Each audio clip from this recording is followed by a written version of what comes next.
Women Who Run with the Wolves by Clarissa Pinkola Estes. The power of name. Naming a force, creature, person, or thing has several connotations. In cultures where names are chosen carefully for their magical or auspicious meanings, to know a person's true names means to know the life path and soul's attributes of the person. And the reason the true name is often kept secret is to protect the owner of the name, so that he or she might grow into the power of the name, to shelter it so no one will either denigrate it or distract from it, and so that one's spiritual authority can develop to its full proportions. In fairy tales and folk tales, there are several additional aspects to the name, and these are the artwork of Tale of Manawee. Although there are some tales wherein the protagonist searches for the name of a malevolent force in order to have power over it, more so the questioning after the name is in order to be able to summon that force of person, to call that person close to oneself, and to have a relationship with that person.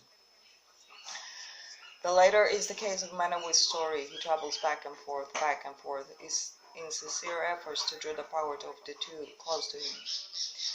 He is interested in naming them, not in order to seize their power, but instead to gain power equal to theirs.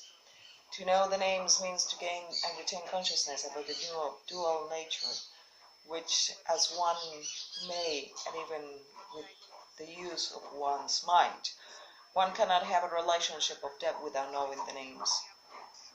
The guessing of the name of the dual nature of the two sisters is a difficult task, initially for women as it is for men, but there need not to be extensive angst about it. If we are interested to find the names, then we are already on the right path. And what are the exact names of these two symbolic sisters in a woman's psyche? The name of the dualities, of course, vary from person to person, but they tend to be opposites of some sort. Like much of the natural world, they at first may seem as vast as to be without pattern or repetition, but close observation of the dual nature, asking after it and hearing its answers will soon reveal a pattern to it at all. A pattern that is vast, that is true, but has this stability like webs ebbing and flowing. Its high and low tides are predictable, its deeper currents are mappable. In the matter of guessing names, to say a person's name is to make a wish or a blessing over them each time their name is called. We name these dual temperaments in ourselves in order to make ego to spirit. This naming and marrying is called in human world self-love. When it occurs between two individual persons, it's called loving another. Manawee guesses and guesses, but cannot guess the names of the twins with his mundane nature alone. The dog, as representative of the intuitive, acts as man in Manawee's service. Women often crave a mate who has this kind of endurance and the wit to continue trying to understand her deep nature. When she finds a mate of that substance, she will give lifelong loyalty and love.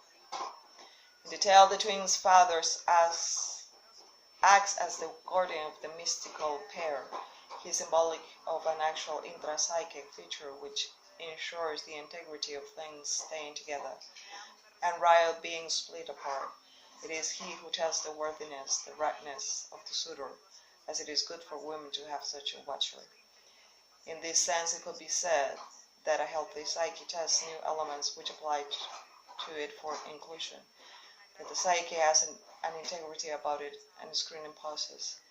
A healthy psyche containing a fatherly watchman does not just admit any old thought, attitude, or person, only those which are sentient are striving to become so.